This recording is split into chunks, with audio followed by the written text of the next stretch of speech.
And now for the fun part. Let's take a look at this 2022 CX-5 and compare it to a 2016.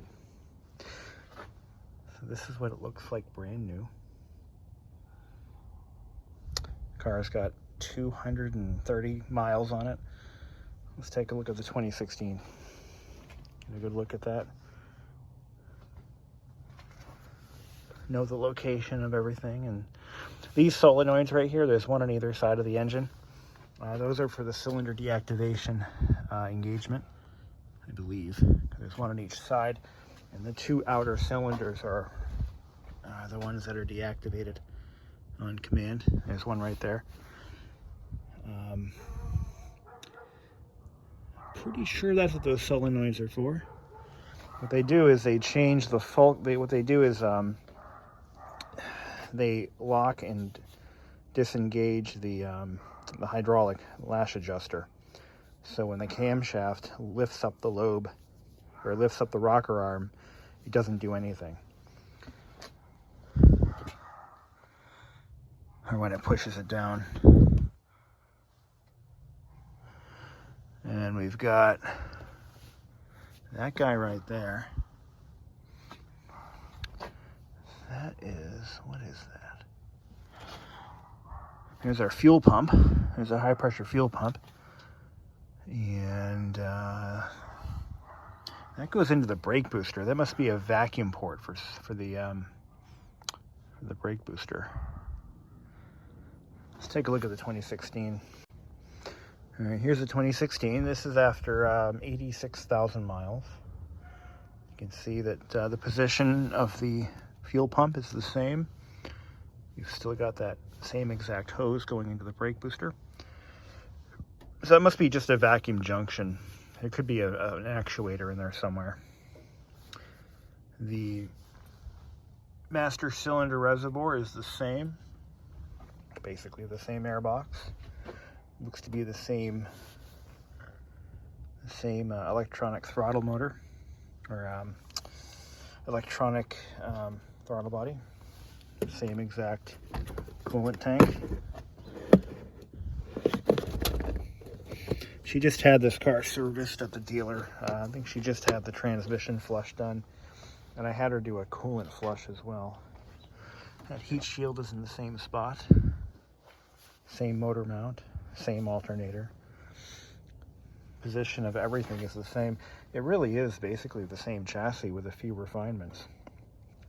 But what's nice is I can look at this car and look at the points where I might have to spend more time and attention for corrosion prevention. So it's kind of nice having the same car, but 6-7 years older, sitting in my driveway. Even has the same washer fluid bottle. Pretty much it. Same fans, same radiator. Everything's the same. Same transmission even. I bet you I could drop this drivetrain out and put it in that car. Put the new drivetrain in this car, then trade that one in. I'm sure somebody's thought of it, right? Now, in the previous video, I showed that the 2022 has sound deadening in the windows. It's in the windshield and the side glass. It's not in the rear. 2016 didn't have the sound deadening. There's also a sound deadening belly pan under the car, which is a felt impregnated something or other. And you've got these door seals here. I've never had a car with double door seals before. This is a new one for me. I've seen it on more expensive vehicles, but never on something plebeian like a CX-5. Whereas the 2016 doesn't actually have that feature. See? And does it have the sound deadening underneath? There's a plastic belly pan, but it's not the acoustic style. And there's no real rust under this car. It's held up pretty well. But the thing is, This plastic cladding can hide some real horrors. But that doesn't seem to be happening yet on this one. Underneath all this plastic, that's where cars typically rust up here in New England. And you won't know it until it's too late.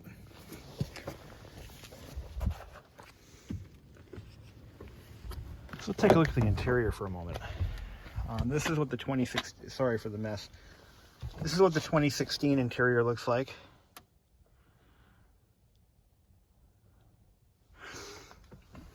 It's got the screen up here. It's a full color screen. I think it's a 7-inch. Same exact controls, same position, same function. Everything here is the same. The console's been completely redesigned, thank God, because it gives you a little more storage in the center console here. And the cup holders are easier to get to. So if you're a driver and you've got, 2 drinks going at the same time, don't judge, I've done it. They're side by side, as we'll see in a moment. Whereas in the 2016, they're front to back. This piece right here is exactly the same. They haven't changed this at all. This is completely unchanged. The only thing that they did was, and you can see on this one, there's a panel right here. On sunroof models, this panel comes out and a switch goes in its place. Same mirror lights. Same glove box. Exactly the same basic dash structure. And a thought just occurred to me. I don't think we've ever changed the in-cabin microfilter in this car. I'll have to get her one. It's never been changed. This has the older cloth seats. This is a base model, by the way. We have tried everything to clean these, and nothing works. So in a way, I'm kind of glad I have. I'm glad I have leather seats in my car because they are easier to clean. Same window switches. She's been using this car for Girl Scout cookie sales and stuff. It was full of stuff. But let's see, rear hatch. Same hooks. So it looks like even the that cargo cover that I bought will fit this car. So they really haven't changed a lot. This car came out in, I think, 2013 or 14. I'm not sure which. This was designed while Mazda was still owned partially by Ford. But look at this. Same light. Very similar styling back here. It's got the power port. Oh, here's one thing they did change. Let's check this out. So in 2016, they had hard plastic interior panels in the rear. This little cubby hole exists in my car, but they have a cover over it now.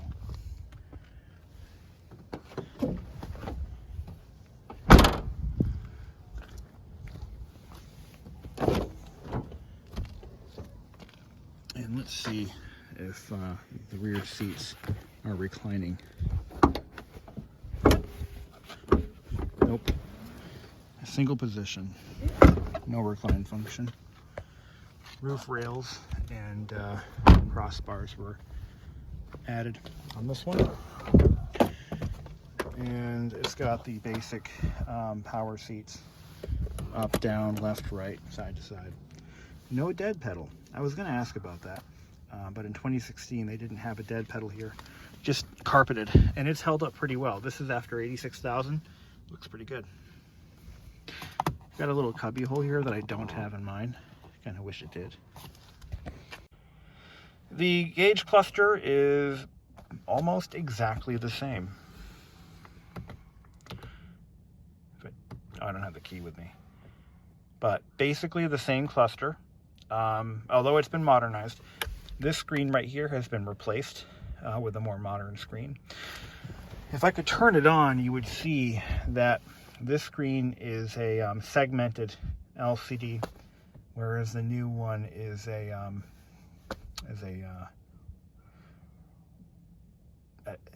basically an active matrix display. Steering wheels controls are pretty much the same. And being a base model, this one didn't have the optional automatic electronic climate control. This is electronically controlled, so these controls don't link to cables in the dash. They are fully electronically and servo controlled, but they're manual. So now this little screen right here, this just shows you the seatbelt warning and airbag off indicator. This is actually the same hazard button. Let's take another look at the 2022. Oh yeah, and here we go, the same exact window controls. Differences being on the newer ones, they have express down and up on all 4 switches. You know, what I like about Mazda is that the door detents actually hold the door on an incline. I've had 3 Hyundais and not one of them did the job. I've even replaced the door detent on one of them at least once, and it still didn't hold. I mean, you get out of your car and the car's sitting like this, like the angle it is on now, and the door will just slam shut. You have to keep pushing the door open to get out of the car. It's like kind of dumb. But Mazda, even after all these miles and years, it still holds pretty well.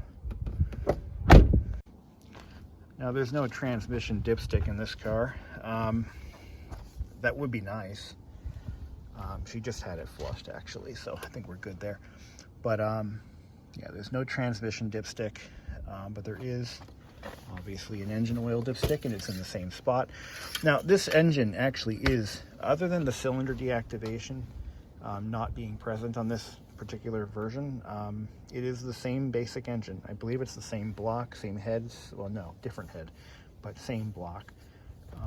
Most of the internals should be pretty much the same, maybe refined a little bit, but other than that, it's the same damn engine. Mazda's been pretty good about keeping their costs down by not investing in new engines every year. A lot of automakers do that. But this is a 2016, 17, 18, 19, 21, 6 years old. This engine's been around for at least 7 or 8 years, and they haven't really made any changes because they didn't need to.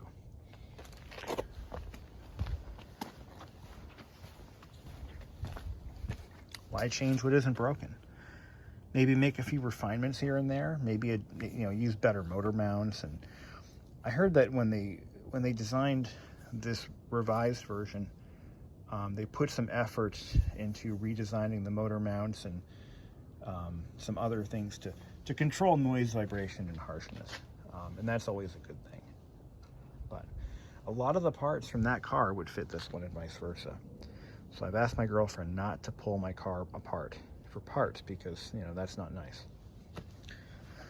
But what that also means is, as the owner of one of these cars, the cost of ownership will be pretty reasonable because some of these parts have been in production for so long that there should be plenty of them out in the junkyards by now. What surprises me the most, though, is the battery. I mean, it looks like a normal battery, and that's the thing. This is not a maintenance-free battery. I mean, these caps come off, and you can refill them with acid. I don't know. Maybe I'm overthinking it, but yeah, I would have expected a more modern battery. But I did spray this engine down with WD-40. All the casted components, I like to spray them down when they're new, because what WD-40 does is, as it bakes off, it becomes almost like a varnish, and it reduces and prevents corrosion over time.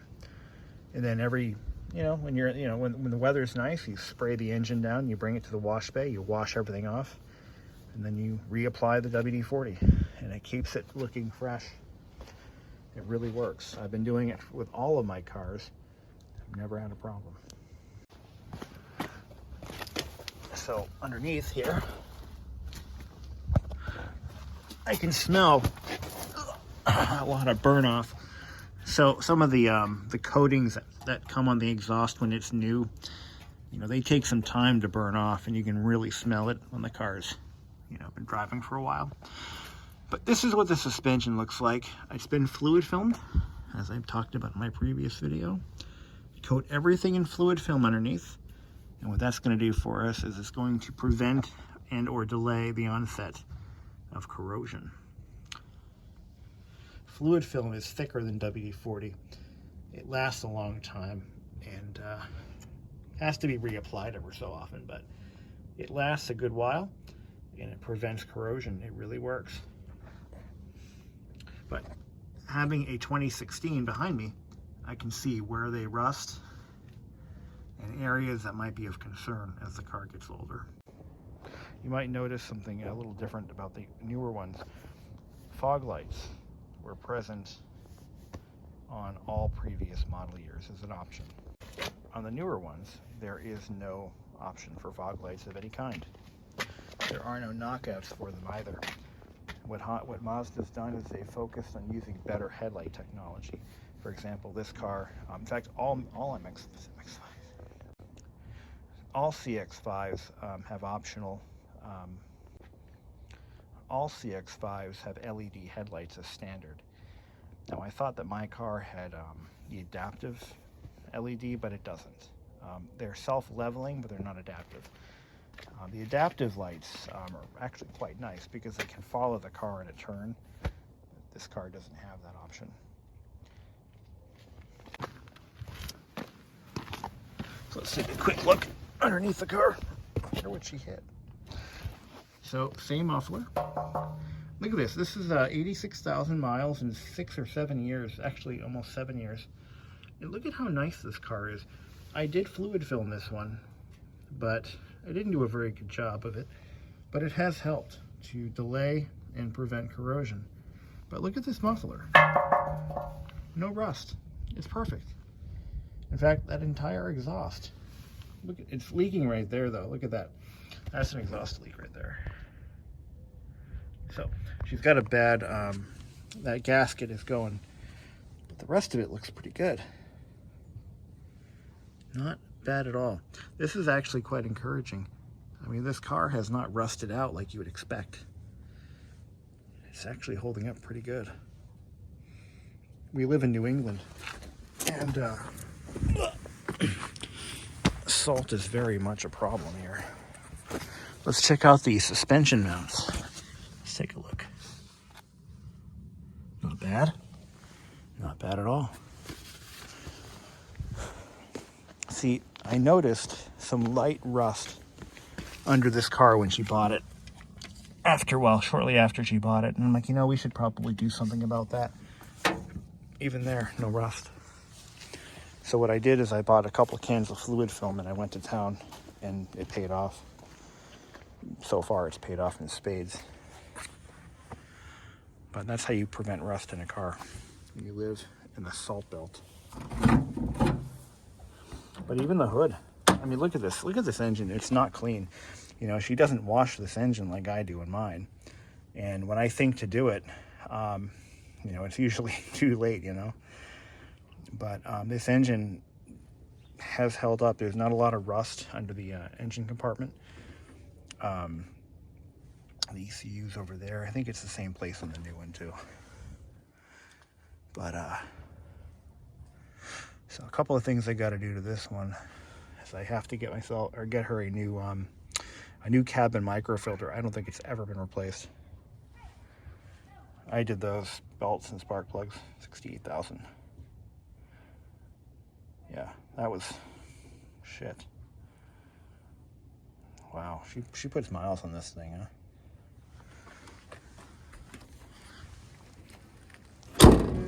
Well,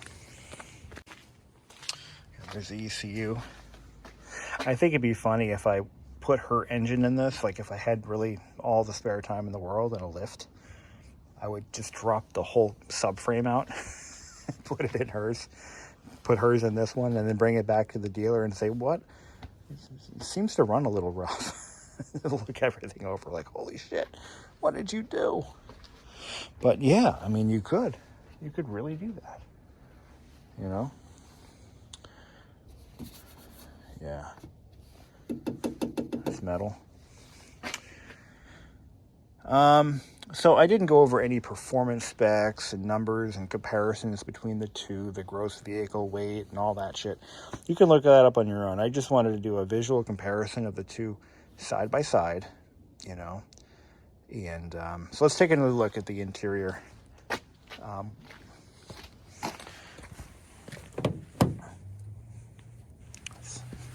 Where's my key? Uh-oh. Where's my keys? She handed them to me, and I don't know where they are. Uh-oh. So yeah, this is the interior of the 2022. Same switches. It's a very similar instrument cluster, but as you can see, that screen has been replaced with a round color display. It's probably not a round screen. It's probably square, because I believe producing a round LCD panel costs a lot more. So it's probably a square one. So if you were to take that cluster apart, you would see it right behind there. So yeah, this is the 2020. Here's the center stack. Screen's way up there. It's now a wide format, 10 point some odd inch. Again, this part is exactly the same, has never changed.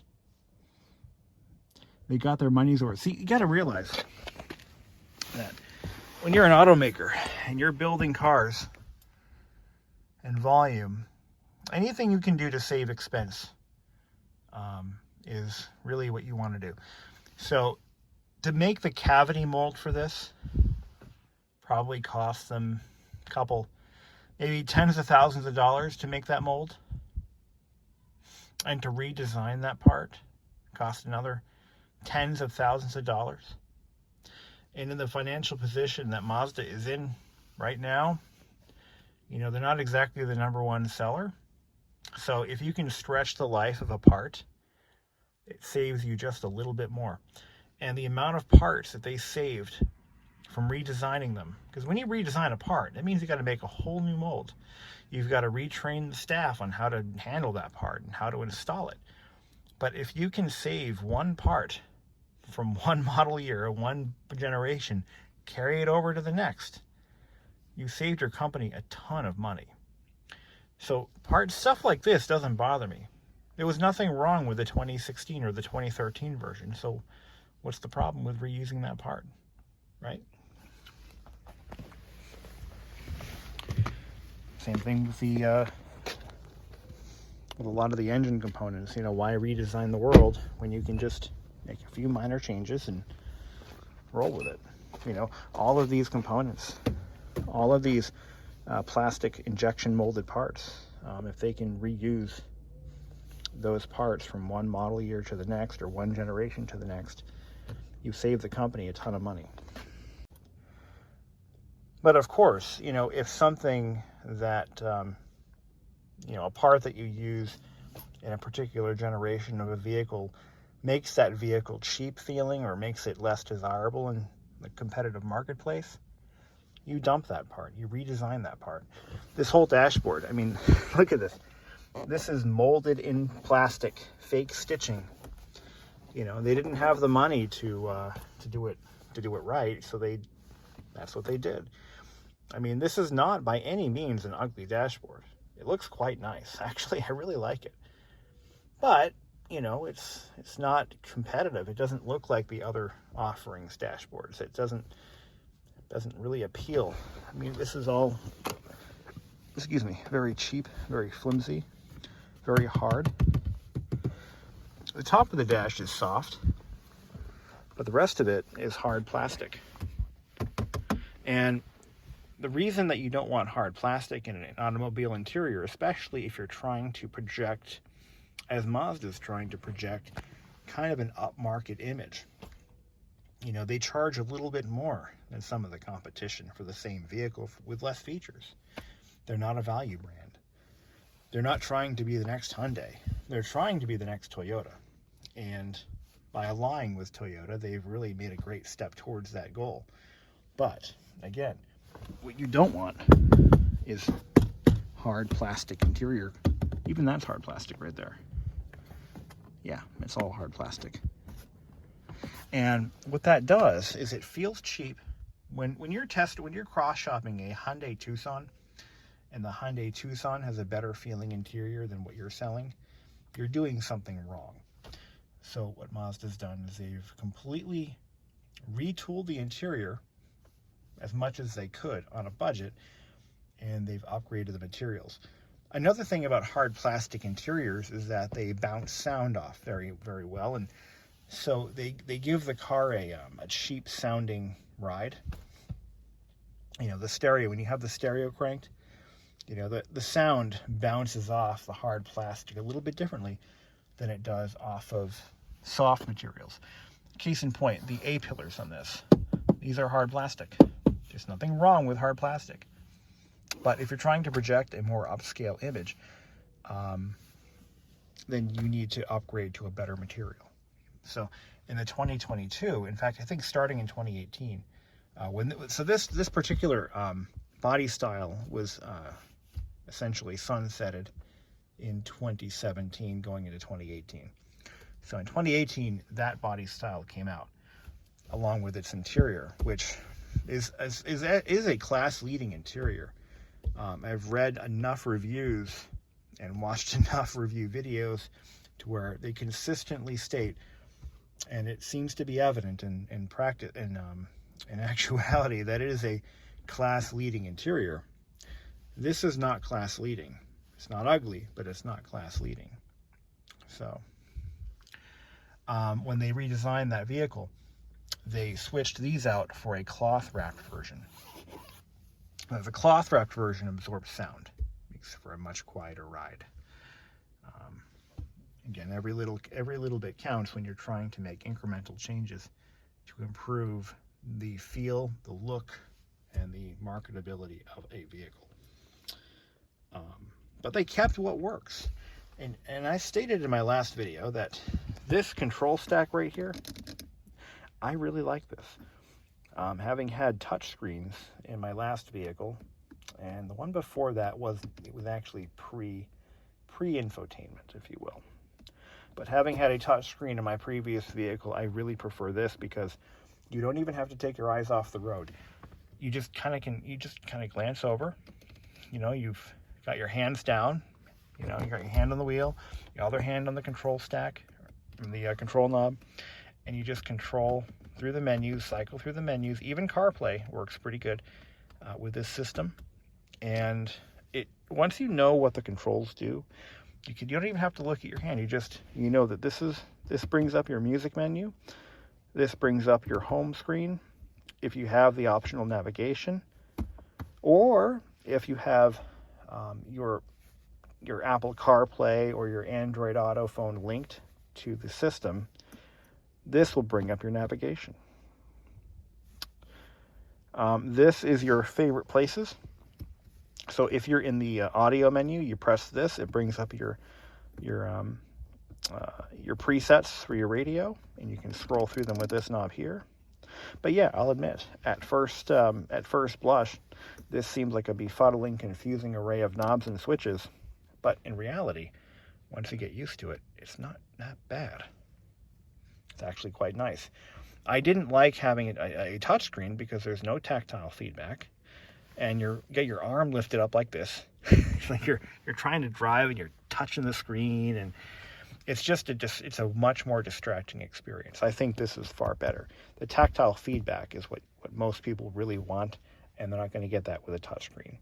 Now, they do have haptic touchscreens available on some models. I've heard of them before. I know they exist, where you press a button and it vibrates, just like a haptic trackpad on like a MacBook.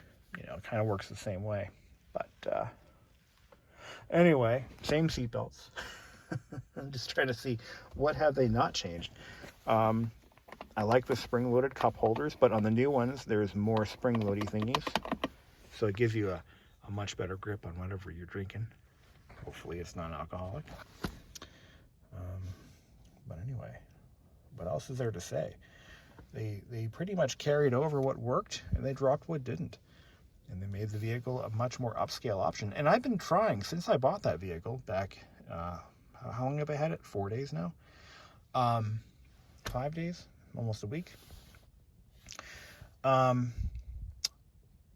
no, I picked it up on Wednesday, so it's now Monday. So yeah, almost a week. I've been trying to find bad reviews. I can't find not one bad review. Not one YouTuber says I bought a CX-5 and it's a piece of shit. Not one. Not even one editorial review. Even in the comments.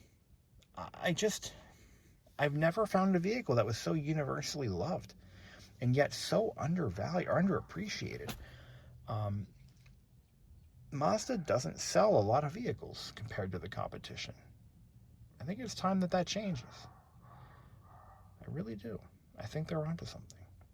Now, I just took this car for a drive, and my girlfriend, she says there's something going on with the brakes, which is entirely possible.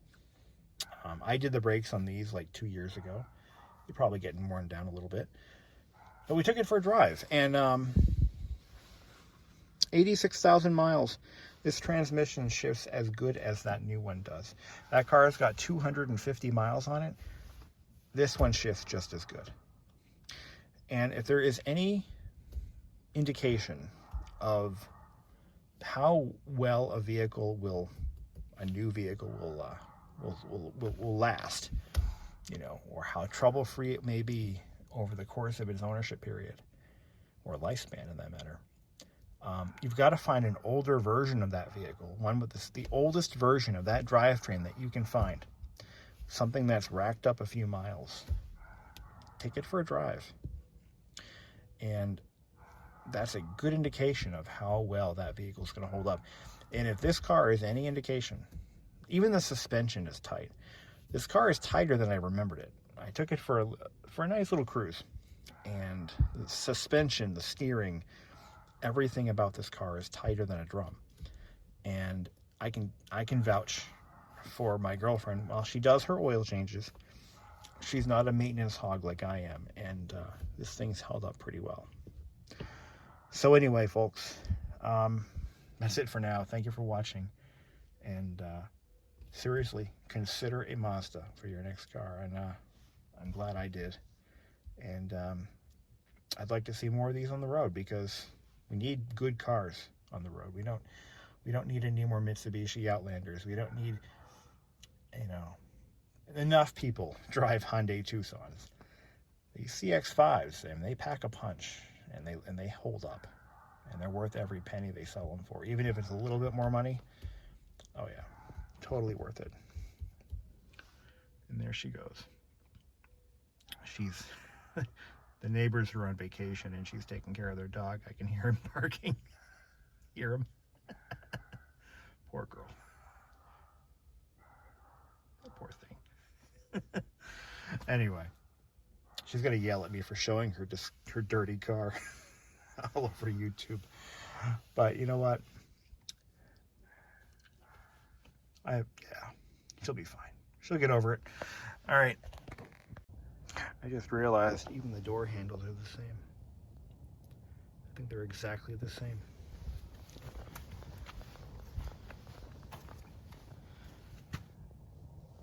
I think they are. Like I said, yeah, they're interchangeable. When you invest in injection mold equipment and castings and such, the more you can get out of those parts, the more parts you can crank out with those molds, the better.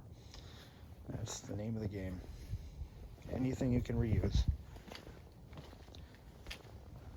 And based on that, I don't know how Hyundai stays in business.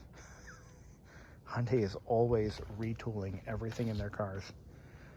Seriously, I don't think they reuse a single part from one product line or one generation to the next.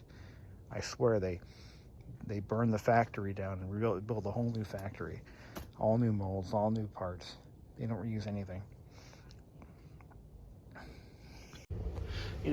Another company that is a staunch supporter of not throwing the baby out with the bathwater like some automakers is Toyota.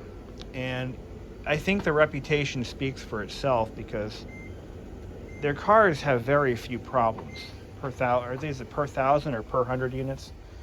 They have a very low rate of major problems, and I think a lot of that has to do with designing parts that are designed right the first time, but not re-engineering the entire vehicle every generation or every model year or every whatever. Companies like Kia, Hyundai, Ford, you know, they're always re-engineering and redesigning, and just my thought, you know.